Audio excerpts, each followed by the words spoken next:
श्री शनैश्चर स्तोत्रम् ध्यानम् चापासनो गृधरथस्तु नीलः प्रत्यङ्मुखः काश्यपगोत्रजातः सशोलचापेषु गदाधरो व्यात् सौराष्ट्रदेशप्रभवश्च सौरिः नीलाम्बरो नीलवपुः किरीटी गृध्रासनस्थो विकृताननश्च केयोरहारा दिविभूषिताङ्गः सदास्तु मे मन्दगतिः प्रसन्नः शनैश्चराय शान्ताय सर्वाभीष्टप्रदायिने नमः सर्वात्मने तुभ्यं नमो नीलाम्बराय च द्वादशाष्टमजन्मानि द्वितीयान्तेषु राशिषु ये ये मे सङ्गता दोषाः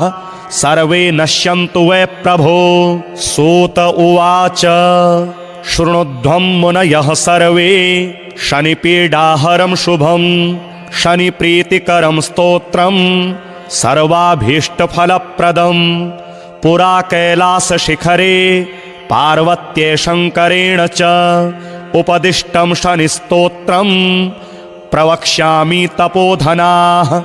रघुवंशेति विख्यातो राजा दशरथः प्रभुः बभूव चक्रवर्ती च सप्तदीपाधिपो बली कृत्तिकान्ते शनौ याते दैवज्ञैर्ज्ञापितो हि सः रोहिणी सकटं भीत्वा शनिर्यास्यति साम्प्रतम् इत्थं शकटभेदेन सुरासुरभयङ्करं द्वादशाब्दं तु दुर्भिक्ष्यं भविष्यति सुदारुणं देशाश्च नगरग्रामाः भयभीताः समन्ततः ब्रुवन्ति सर्वलोकानां भयमेतत्समागमम् एवमुक्तस्तवो वाक्यं मन्त्रिभिः सह पार्थिवः व्याकुलं तु जगद्दृष्ट्वा पौरजानपदादिकं पप्रच्छ प्रयतो राजा वसिष्ठ प्रमुखान् ऋषीन्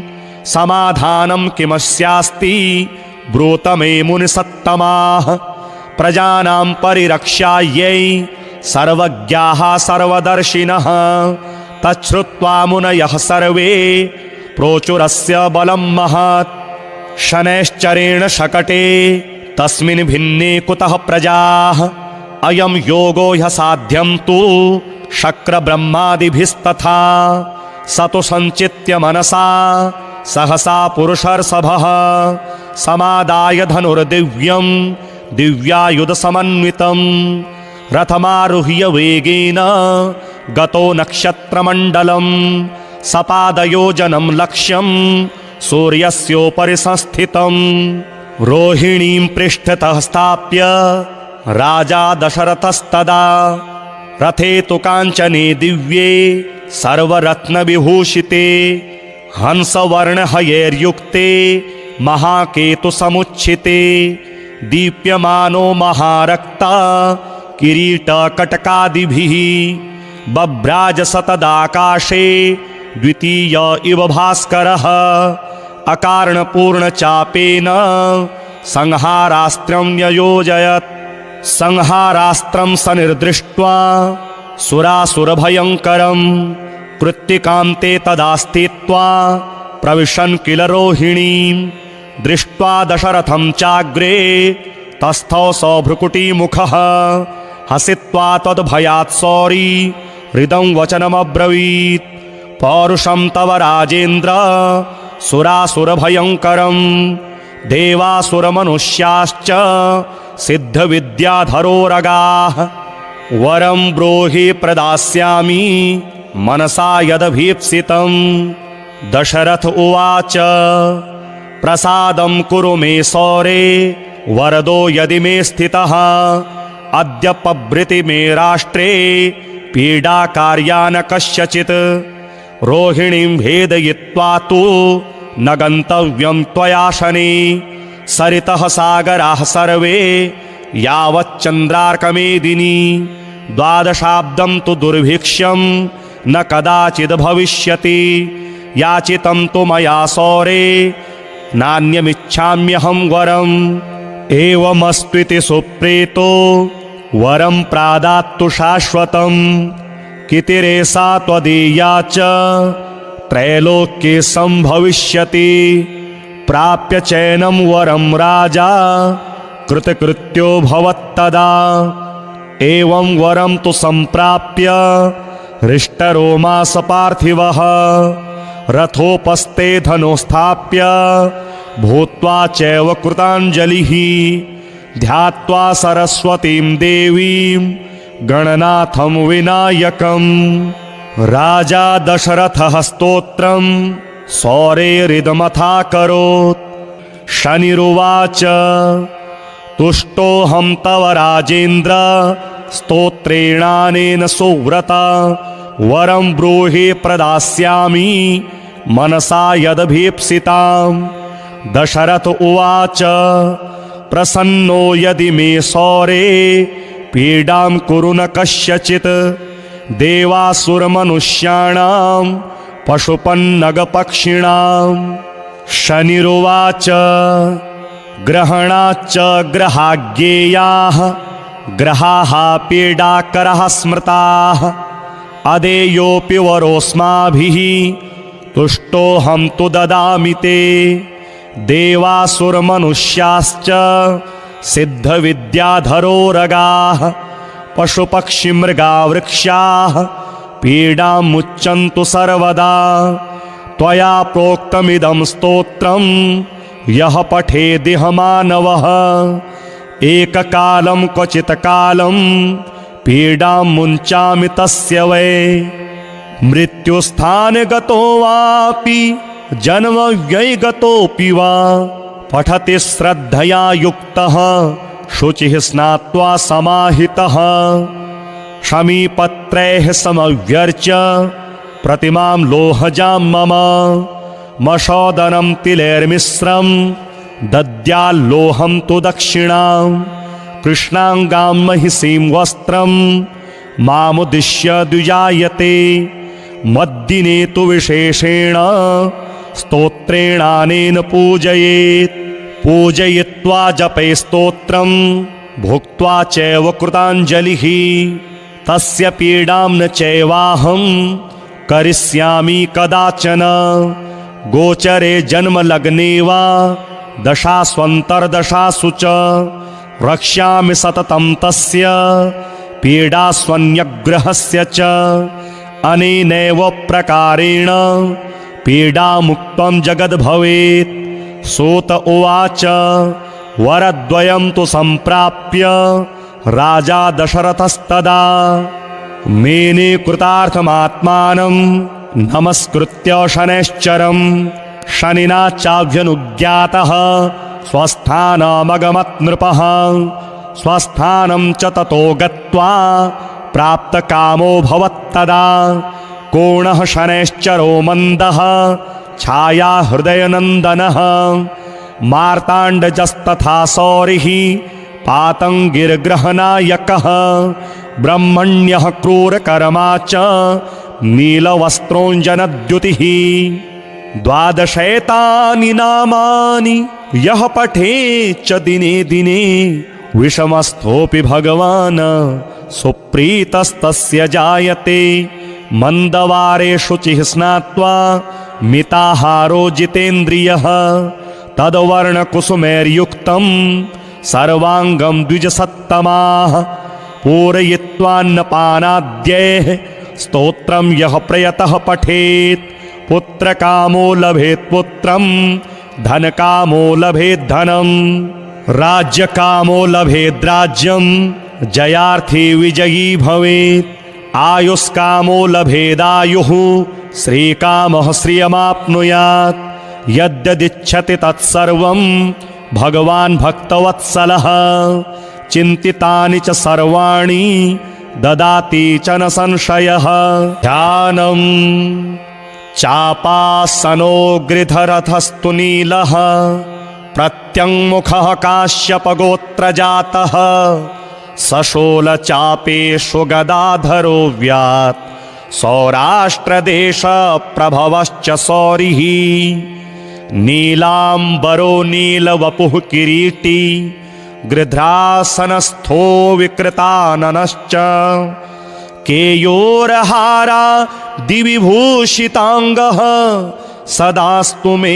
मन्दगतिः प्रसन्नः शनैश्चराय शान्ताय सर्वाभीष्टप्रदायिने नमः सर्वात्मने तुभ्यं नमो नीलाम्बराय च 12 जन्मानि द्वितीयान्तेषु राशिषु ये ये मे संगता दोषाः सर्वे नश्यन्तु वै प्रभो। सूत उवाच शृणुध्वं मुनयः सर्वे शनिपीडाहरं शुभं शनिप्रीतिकरं स्तोत्रं सर्वाभीष्टफलप्रदं पुरा कैलासशिखरे पार्वत्ये शङ्करेण च उपदिष्टं शनिस्तोत्रं प्रवक्ष्यामि तपोधनाः। रघुवंशेति विख्यातो राजा दशरथः प्रभुः बभूव चक्रवर्ती च सप्तदीपाधिपो बली कृत्तिकान्ते शनौ याते दैवज्ञैर्ज्ञापितो हि सः रोहिणी सकटं भीत्वा शनिर्यास्यति साम्प्रतम् इत्थं शकटभेदेन सुरासुरभयङ्करं 12 तु दुर्भिक्ष्यं भविष्यति सुदारुणं देशाश्च नगरग्रामाः भयभीताः समन्ततः ब्रुवन्ति सर्वलोकानां भयमेतत्समागमम् एवमुक्तस्तवो वाक्यं मन्त्रिभिः सह पार्थिवः व्याकुलं तु जगद्दृष्ट्वा पौरजानपदादिकं पप्रच्छ प्रयतो राजा वसिष्ठ प्रमुखान् ऋषीन् समाधानं किमस्यास्ति ब्रूत मे मुनिसत्तमाः प्रजानां परिरक्षायै सर्वज्ञाः सर्वदर्शिनः तच्छ्रुत्वा मुनयः सर्वे प्रोचुरस्य बलं महत् शनैश्चरेण शकटे तस्मिन् भिन्ने कुतः प्रजाः अयं योगो ह्यसाध्यं तु शक्रब्रह्मादिभिस्तथा स तु सञ्चित्य मनसा सहसा पुरुषर्षभः समादाय धनुर्दिव्यं दिव्यायुधसमन्वितं रथमारुह्य वेगेन गतो नक्षत्रमण्डलं सपादयोजनं लक्ष्यं सूर्यस्योपरि संस्थितं रोहिणीं पृष्ठतः स्थाप्य राजा दशरथस्तदा रथे तु काञ्चने दिव्ये सर्वरत्नविभूषिते हंसवर्णहयैर्युक्ते महाकेतुसमुच्छिते दीप्यमानो महारक्ता किरीटकटकादिभिः बभ्राजसतदाकाशे द्वितीय इव भास्करः अकारणपूर्णचापेन संहारास्त्रं न्ययोजयत् संहारास्त्रं सनिर्दृष्ट्वा सुरासुरभयङ्करं कृत्तिकान्ते तदा स्थित्वा प्रविशन् किल रोहिणीं दृष्ट्वा दशरथं चाग्रे तस्थौ सभ्रुकुटीमुखः हसित्वा तद्भयात् सौरी हृदं वचनमब्रवीत् पौरुषं तव राजेन्द्र सुरासुरभयङ्करं देवासुरमनुष्याश्च सिद्धविद्याधरोरगाः वरं ब्रूहि प्रदास्यामि मनसा यदभीप्सितं। दशरथ उवाच प्रसादं कुरु मे सौरे वरदो यदि मे स्थितः अद्य पभृति मे राष्ट्रे पीडाकार्या न कस्यचित् रोहिणीं भेदयित्वा तु न गन्तव्यं त्वया शने सरितः सागराः सर्वे यावच्चन्द्रार्कमेदिनी 12 तु दुर्भिक्ष्यं न कदाचिद् भविष्यति याचितं तु मया सौरे नान्यमिच्छाम्यहं वरम् एवमस्त्विति सुप्रीतो वरं प्रादात्तु शाश्वतं कितिरेषा त्वदीया च त्रैलोक्ये संभविष्यति प्राप्य चैनं वरं राजा कृतकृत्यो भवत्तदा एवं वरं तु संप्राप्य हृष्टरोमास पार्थिवः रथोपस्थे धनुस्थाप्य भूत्वा चैव कृताञ्जलिः ध्यात्वा सरस्वतीं देवीं गणनाथं विनायकम्। राजा दशरथः स्तोत्रं सौरेरिदमथाकरोत्। दशरथ उवाच नमः कृष्णाय नीलाय शिखिकण्ठनिभाय च नमो नीलमुखाब्जाय नीलोत्पलनिभाय च नमो निर्मांसदेहाय दीर्घश्मश्रुजटाय च नमो विशालनेत्राय शुष्कोदरभयानक नमः पुरुषनेत्राय स्थूलरोणे नमो नमः। नमो नित्यं शुद्धार्ताय अतृप्ताय नमो नमः। नमो दीर्घाय शुष्काय कालदष्ट्राय ते नमः। नमस्ते घोररूपाय दुर्निरीक्षाय ते नमः। नमो घोराय रौद्राय भीषणाय करालिने नमस्ते सर्वभक्षाय वलीमुख नमोऽस्तु ते। सूर्यपुत्र नमस्तेस्तु भास्करो भयदायिने अधोदृष्टे नमस्तेस्तु संवर्तक नमो नमः। नमो मन्दगते तुभ्यं निस्त्रिंशाय नमो नमः। नमो दुस्सहदेहाय नित्ययोगरताय च ज्ञानदृष्टे नमस्तेस्तु कश्यपात्मजसूनवे तुष्टो ददासि त्वं राज्यं क्रुद्धो हरसि तत्क्षणात्। देवासुरमनुष्याश्च सिद्धविद्याधरोरगाः त्वयावलोकिताः सर्वे दैन्यमाशु व्रजन्ति ते। ब्रह्मा शक्रो यमश्चैव ऋषयः सप्तसागराः राज्यभ्रष्टा भवन्तिह तव दृष्ट्या समूल्यं हृष्टरोमास भास्करिः। शनिरुवाच तुष्टोऽहं तव राजेन्द्र स्तोत्रेणानेन सुव्रत वरं ब्रूहि प्रदास्यामि मनसा यदभीप्सिताम्।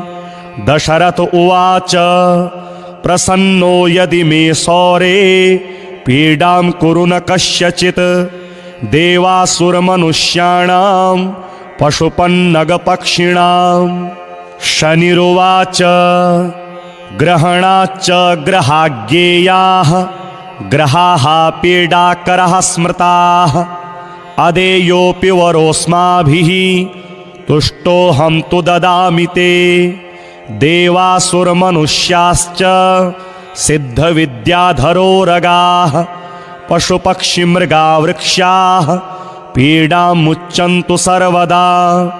त्वया प्रोक्तमिदं स्तोत्रं यः पठेदिह मानवः एककालं क्वचित्कालं पीडां मुञ्चामि तस्य वै। मृत्युस्थाने गतो वापि जन्मव्ययगतोऽपि वा पठति श्रद्धया युक्तः शुचिः स्नात्वा समाहितः। शमीपत्रैः समव्यर्च्य प्रतिमां लोहजां मम मशोदनं तिलैर्मिश्रं दद्याल्लोहं तु दक्षिणां। कृष्णाङ्गां महिषीं वस्त्रं मामुद्दिश्य द्विजायते मद्दिने तु विशेषेण स्तोत्रेणानेन पूजयेत्। पूजयित्वा जपे स्तोत्रं भुक्त्वा चैव कृताञ्जलिः तस्य पीडां न चैवाहं करिष्यामि कदाचन। गोचरे जन्मलग्ने वा दशास्वन्तर्दशासु च रक्ष्यामि सततं तस्य पीडास्वन्यग्रहस्य च। अनेनैव प्रकारेण पीडामुक्तं जगद्भवेत्। सूत उवाच वरद्वयं तु सम्प्राप्य राजा दशरथस्तदा मेने कृतार्थमात्मानं नमस्कृत्य शनैश्चरं शनिना चाभ्यनुज्ञातः स्वस्थानमगमत् नृपः स्वस्थानं च ततो गत्वा प्राप्तकामो भवत्तदा कोणः शनैश्चरो मन्दः छाया हृदयनन्दनः मार्ताण्डजस्तथा सौरिः पातङ्गिर्ग्रहनायकः ब्रह्मण्यः क्रूरकर्मा च नीलवस्त्रोञ्जनद्युतिः 12 नामानि यः पठेच्च दिने दिने विषमस्थोऽपि भगवान् सुप्रीतस्तस्य जायते मन्दवारे शुचिः स्नात्वा मिताहारो जितेन्द्रियः तद्वर्णकुसुमैर्युक्तं सर्वाङ्गं द्विजसत्तमाः पूरयित्वान्नपानाद्यैः स्तोत्रं यः प्रयतः पठेत् पुत्रकामो लभेत् पुत्रं धनकामो लभेत् धनं राज्यकामो लभेत् राज्यं जयार्थी विजयी भवेत् आयुष्कामो लभेदायुः श्रीकामः श्रियमाप्नुयात् यद्यदिच्छति तत्सर्वं भगवान् भक्तवत्सलः चिन्तितानि च सर्वाणि ददाति च न संशयः ध्यानं चापासनो गृधरथस्तु नीलः प्रत्यङ्मुखः काश्यपगोत्रजातः सशोलचापेषु गदाधरो व्यात् सौराष्ट्रदेशप्रभवश्च सौरिः नीलाम्बरो नीलवपुः किरीटी गृध्रासनस्थो विकृताननश्च केयोरहारा दिविभूषिताङ्गः सदास्तु मे मन्दगतिः प्रसन्नः शनैश्चराय शान्ताय सर्वाभीष्टप्रदायिने नमः सर्वात्मने तुभ्यं नमो नीलाम्बराय च 12 द्वितीयान्तेषु राशिषु ये ये मे सङ्गता दोषाः सर्वे नश्यन्तु वै प्रभो सूत उवाच शृणुध्वं मुनयः सर्वे शनिपीडाहरं शुभं शनिप्रीतिकरं स्तोत्रं सर्वाभीष्टफलप्रदं पुरा कैलासशिखरे पार्वत्ये शङ्करेण च उपदिष्टं शनिस्तोत्रं प्रवक्ष्यामि तपोधनाः रघुवंशेति विख्यातो राजा दशरथः प्रभुः बभूव चक्रवर्ती च सप्तदीपाधिपो बली कृत्तिकान्ते शनौ याते दैवज्ञैर्ज्ञापितो हि सः रोहिणी सकटं भीत्वा शनिर्यास्यति साम्प्रतम् इत्थं शकटभेदेन सुरासुरभयङ्करं 12 तु दुर्भिक्ष्यं भविष्यति सुदारुणं देशाश्च नगरग्रामाः भयभीताः समन्ततः ब्रुवन्ति सर्वलोकानां भयमेतत्समागमम् एवमुक्तस्तवो वाक्यं मन्त्रिभिः सह पार्थिवः व्याकुलं तु जगद्दृष्ट्वा पौरजानपदादिकं पप्रच्छ प्रयतो राजा वसिष्ठ प्रमुखान् ऋषीन् समाधानं किमस्यास्ति ब्रूत मे मुनिसत्तमाः प्रजानां परिरक्षायै सर्वज्ञाः सर्वदर्शिनः तच्छ्रुत्वा मुनयः सर्वे प्रोचुरस्य बलं महत् शनैश्चरेण शकटे तस्मिन् भिन्ने कुतः प्रजाः अयं योगो ह्यसाध्यं तु शक्रब्रह्मादिभिस्तथा स तु सञ्चित्य मनसा सहसा पुरुषर्षभः समादाय धनुर्दिव्यं दिव्यायुधसमन्वितं रथमारुह्य वेगेन गतो नक्षत्रमण्डलं सपादयोजनं लक्ष्यं सूर्यस्योपरि संस्थितं रोहिणीं पृष्ठतः स्थाप्य राजा दशरथस्तदा रथे तु काञ्चने दिव्ये सर्वरत्नविभूषिते हंसवर्णहयैर्युक्ते महाकेतुसमुच्छिते दीप्यमानो महारक्ता किरीटकटकादिभिः बभ्राजस तदाकाशे द्वितीय इव भास्करः अकारणपूर्णचापेन संहारास्त्रं ययोजयत् संहारास्त्रं सनिर्दृष्ट्वा सुरासुरभयङ्करं कृत्तिकान्ते तदा स्थित्वा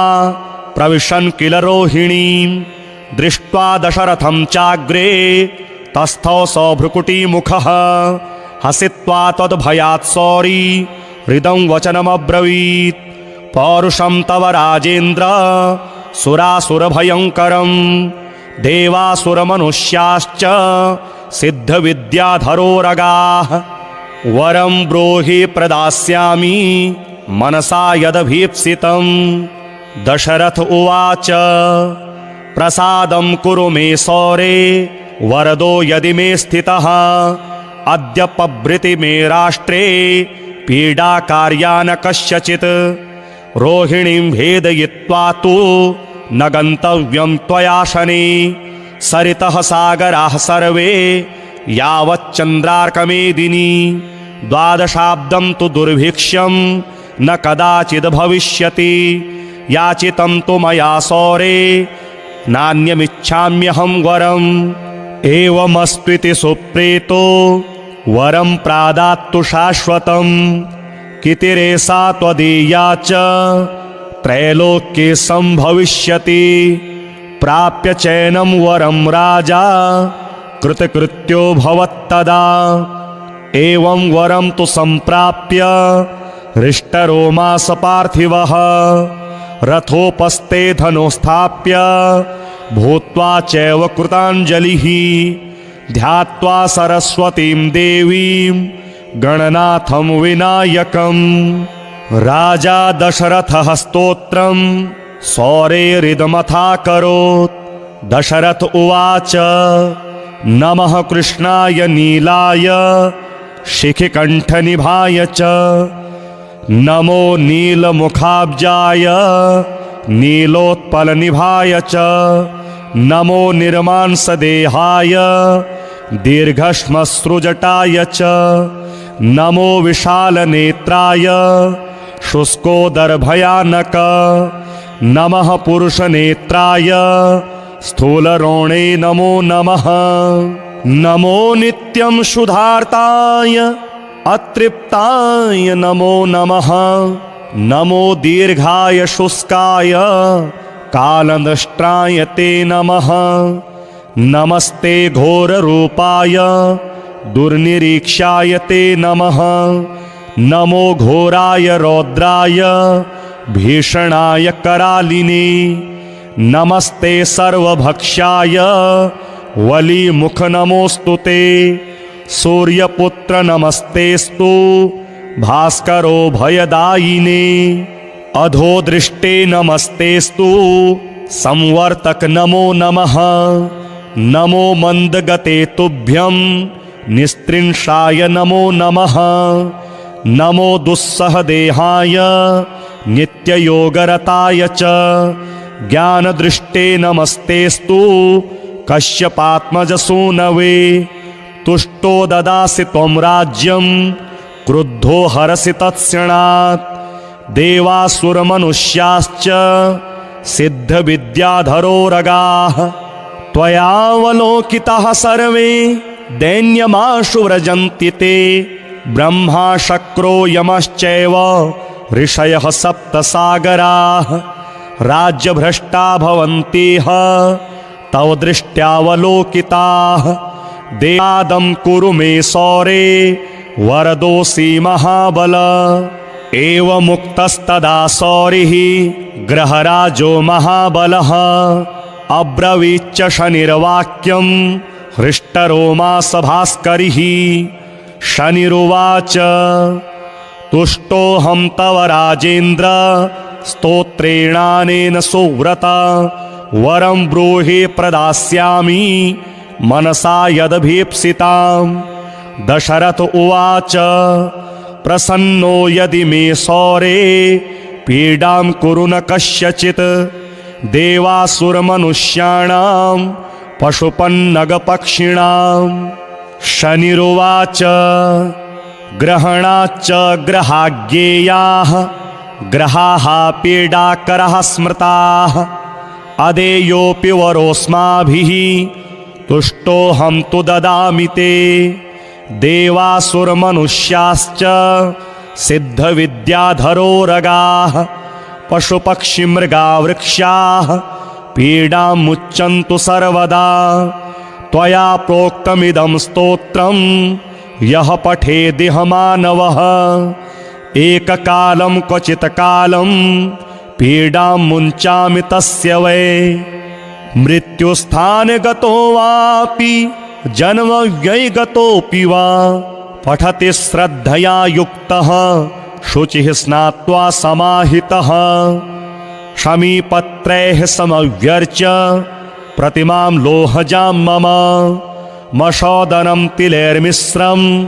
दद्याल्लोहं तु दक्षिणां कृष्णाङ्गां महिषीं वस्त्रं मामुद्दिश्य द्विजायते मद्दिने तु विशेषेण स्तोत्रेणानेन पूजयेत् पूजयित्वा जपे स्तोत्रं भुक्त्वा चैव कृताञ्जलिः तस्य पीडां न चैवाहं करिष्यामि कदाचन गोचरे जन्मलग्ने वा दशास्वन्तर्दशासु च रक्ष्यामि सततं तस्य पीडास्वन्यग्रहस्य च अनेनैव प्रकारेण पीडामुक्तं जगद्भवेत् सूत उवाच वरद्वयं तु सम्प्राप्य राजा दशरथस्तदा मेने कृतार्थमात्मानं नमस्कृत्य शनैश्चरं शनिना चाभ्यनुज्ञातः स्वस्थानमगमत् नृपः स्वस्थानं च ततो गत्वा प्राप्तकामो भवत्तदा कोणः शनैश्चरो मन्दः छाया हृदयनन्दनः मार्ताण्डजस्तथा सौरिः पातङ्गिर्ग्रहनायकः ब्रह्मण्यः क्रूरकर्मा च नीलवस्त्रोञ्जनद्युतिः द्वादशैतानि नामानि यः पठेच्च दिने दिने विषमस्थोऽपि भगवान् सुप्रीतस्तस्य जायते मन्दवारे शुचिः स्नात्वा मिताहारो जितेन्द्रियः तद्वर्णकुसुमैर्युक्तं सर्वाङ्गं द्विजसत्तमाः पूरयित्वान्नपानाद्यैः स्तोत्रं यः प्रयतः पठेत् पुत्रकामो लभेत् पुत्रं धनकामो लभेत् धनं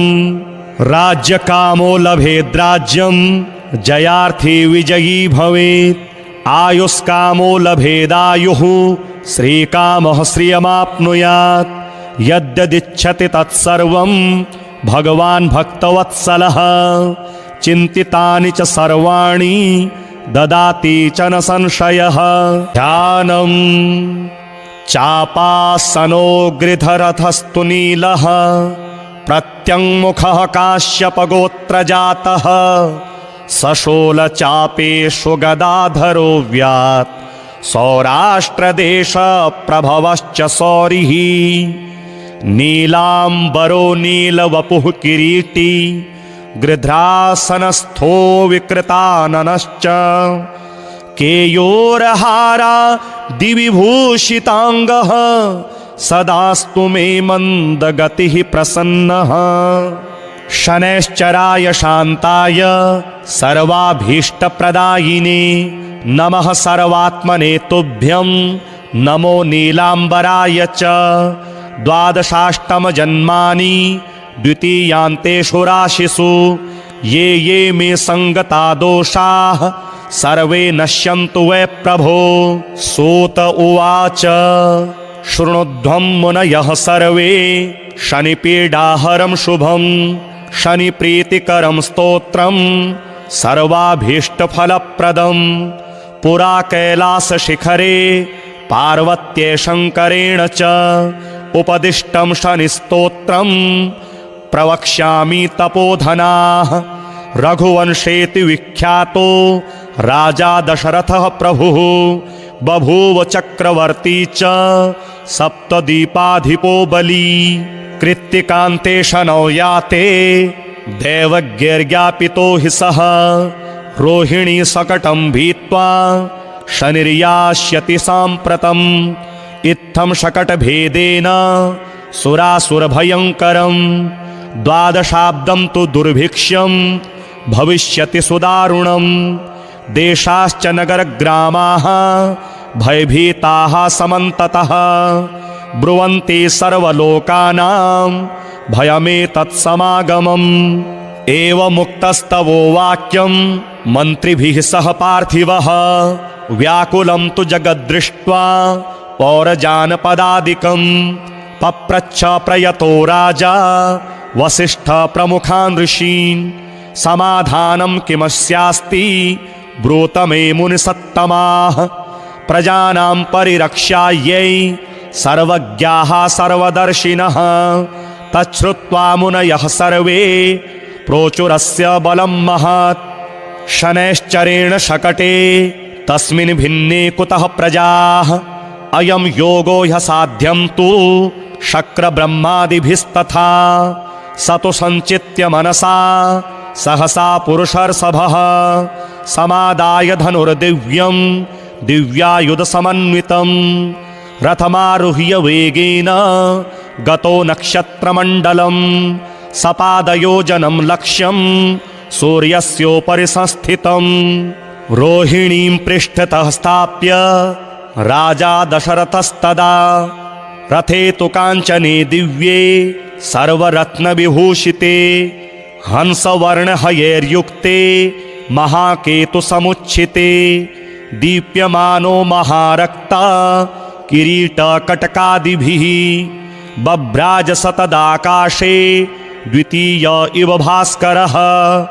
अकारणपूर्णचापेन संहारास्त्रं ययोजयत् संहारास्त्रं सनिर्दृष्ट्वा सुरासुरभयङ्करं कृत्तिकान्ते तदा स्थित्वा प्रविशन् किल रोहिणीं दृष्ट्वा दशरथं चाग्रे तस्थौ सभ्रुकुटीमुखः हसित्वा तद्भयात् सौरी हृदं वचनमब्रवीत् पौरुषं तव राजेन्द्र सुरासुरभयङ्करं देवासुरमनुष्याश्च सिद्धविद्याधरोरगाः वरं ब्रूहि प्रदास्यामि मनसा यदभीप्सितं दशरथ उवाच प्रसादं कुरु मे सौरे वरदो यदि मे स्थितः अद्य पभृति मे राष्ट्रे पीडाकार्या न कस्यचित् रोहिणीं भेदयित्वा तु न गन्तव्यं त्वया शने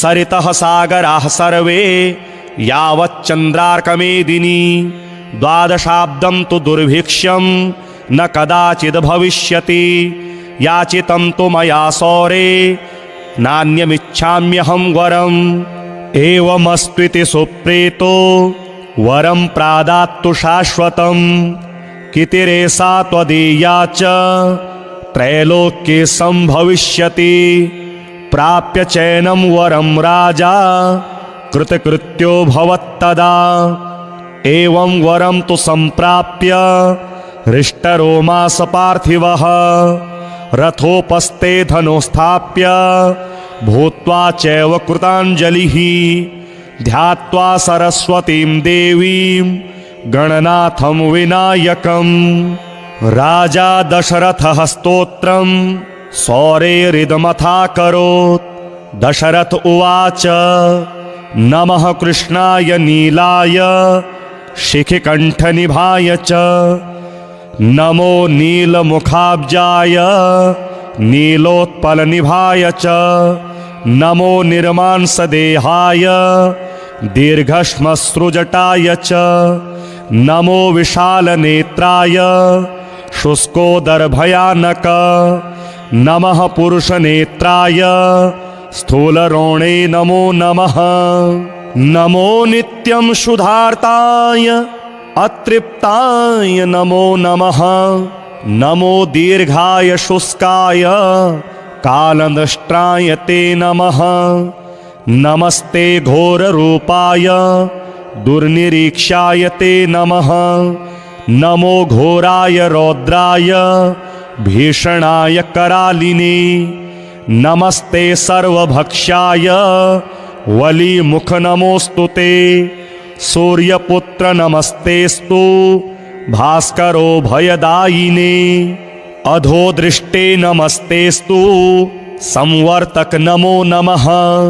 नमो मंदगते तुभ्यं निस्त्रिंशाय नमो नमः। नमो दुस्सहदेहाय नित्ययोगरताय च।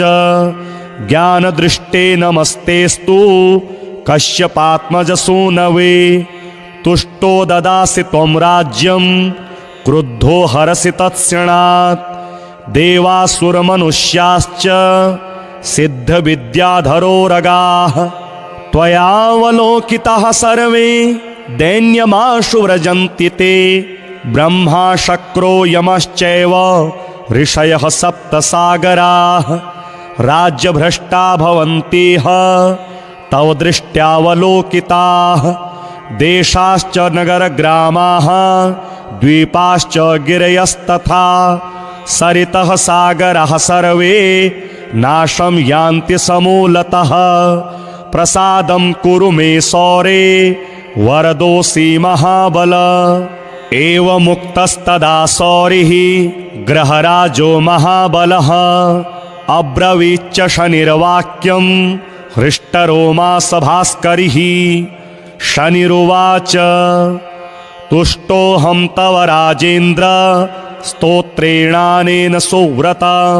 वरं ब्रूहि प्रदास्यामि मनसा यदभीप्सितां। दशरथ उवाच प्रसन्नो यदि मे सौरे पीडां कुरु न कस्यचित्। देवासुरमनुष्याणां पशुपन्नगपक्षिणां।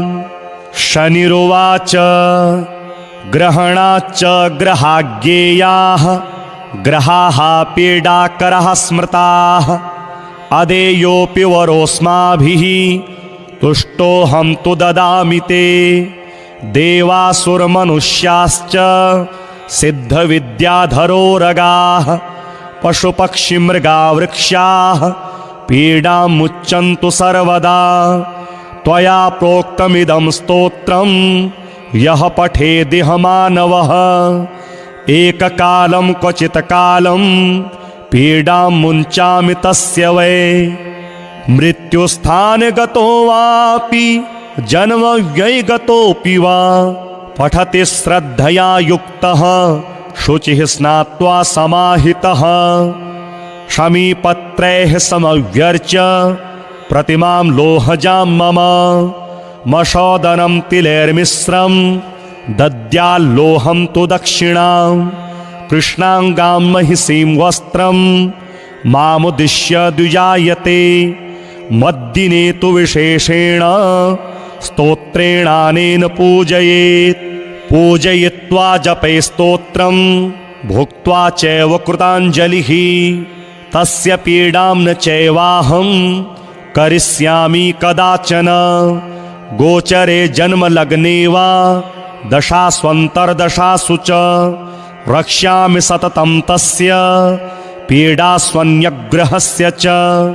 अनेनैव प्रकारेण पीडामुक्तं जगद्भवेत्।